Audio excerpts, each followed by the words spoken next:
राम और गीता की love marriage हुई थी और वो दोनों बहुत खुश थे। आज गीता का रसोई में पहला दिन था और वह सबके लिए कॉफी और उसके साथ खीरे के चीले बना रही थी। माँ जी, आज मैंने ना सभी के लिए कॉफी बनाई है और कॉफी के साथ स्पेशल खीरे के चीले भी हैं। आप कहें तो चीलों के साथ बिस्किट भी लगा दूं? हैं गीता, खीरे के चीले कौन खाता है भला? है ये तो ऐसे हो गए जैसे ऊंट के मुंह में जीरा रख दिया हो किसी ने। हम नहीं खाते ये खीरे के चीले। अब तू जल्दी से एक काम कर, भारी नाश्ता बना दे सबके लिए। सबको बहुत जोरों की भूख लगी है। और हाँ, आज तो तेरा पहला दिन है ना रसोई में, तो तू मीठे में हलवा बना लेना सबके लिए, वो भी ढेर सारे मेवे डालकर। और चटपटे में छोले भटूरे बनेंगे, वो भी थोड़े तीखे होने चाहिए। साथ में पकौड़े भी बना लेना और धनिये पुदीने की चटनी भी। माँ जी, इतनी सारी चीजें, वो भी नाश्ते में? अरे फिर दोपहर का खाना भी तो बनाना पड़ेगा ना। और इतनी सारी चीजें बनाते बनाते तो मुझे दोपहर ही हो जाएगा। अरे दोपहर का टाइम आएगा तो मैं तुझे बता दूंगी कि क्या बनेगा। हाँ, अभी तो तू ये बना ले जो मैंने तुझे बताया है, क्योंकि मेरे पेट में बहुत जोरों से चूहे दौड़ रहे हैं। और हाँ, थोड़ा जल्दी करना, देर नहीं होनी चाहिए, क्योंकि सब लोगों को बहुत जोरों की भूख लगी है।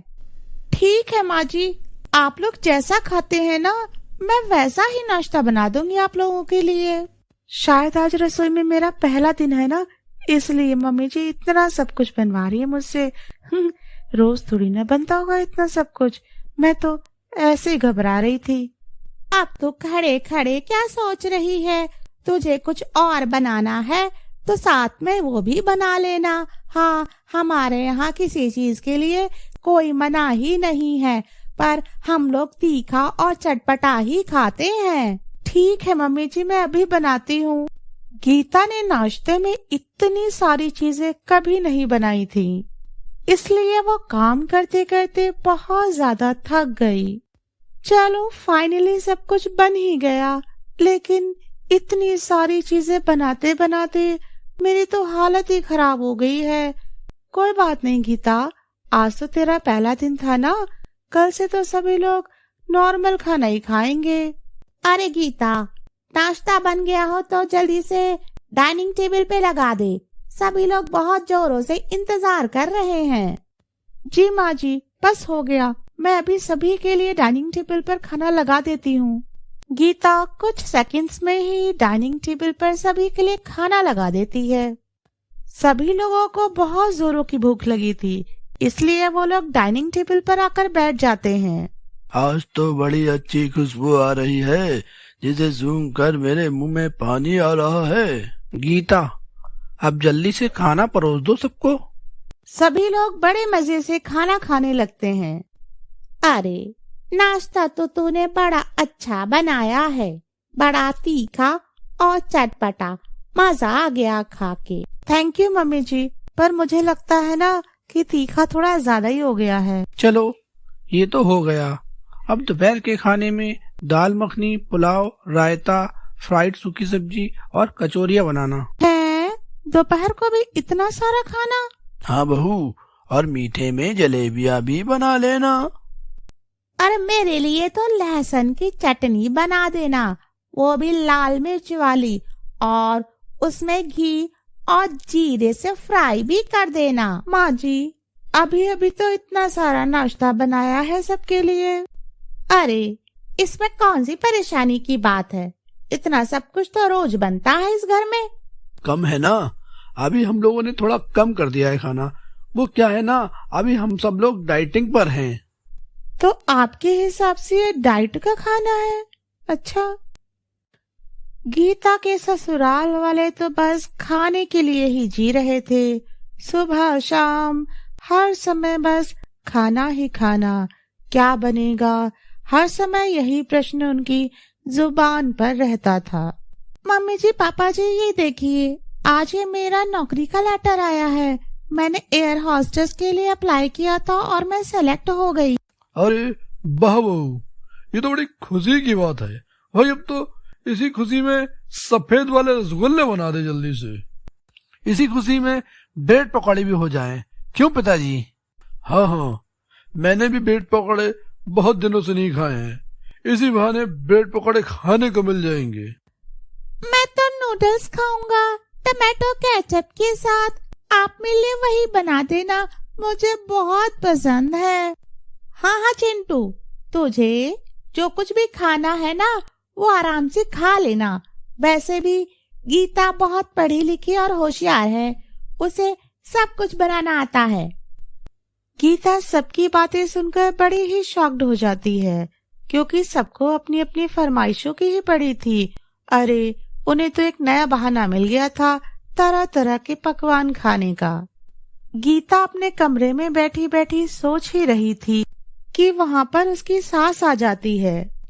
सुन गीता, हमारे घर में किसी भी चीज की कोई कमी नहीं है, और अगर तुम नौकरी करने बाहर जाओगी तो हमारे घर को कौन देखेगा? इसलिए तुम्हें नौकरी करने की कोई जरूरत नहीं है। लेकिन माँ जी, इसके आगे मुझे कुछ भी नहीं सुनना है। बेचारी गीता के अरमान तो घर की रसोई तक ही सिमट कर रह गए थे। अगले दिन, सुनो जी, मम्मी नौकरी करने के लिए मना कर रही हैं।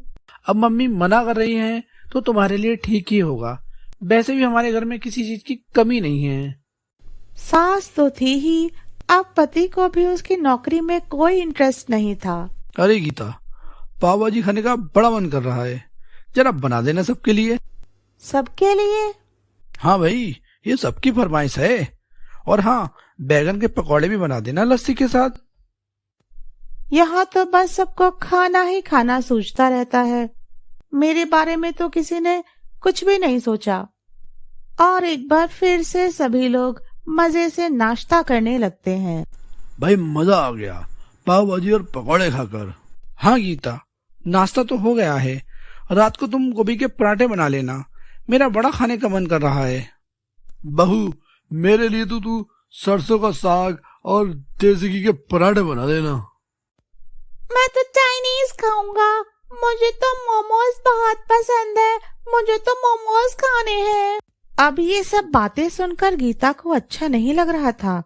उसका तो दिमाग चकराने लगा, क्योंकि इन लोगों ने तो गीता को एक मशीन समझ रखा था कि जिसे आदेश दे तो सरपट सारा काम कर देगी।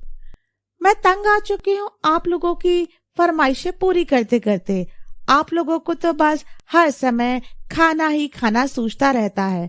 खाने के अलावा आप लोग कभी कोई बात ही नहीं करते हैं। इसलिए मैं जा रही हूँ अपने मम्मी पापा के घर।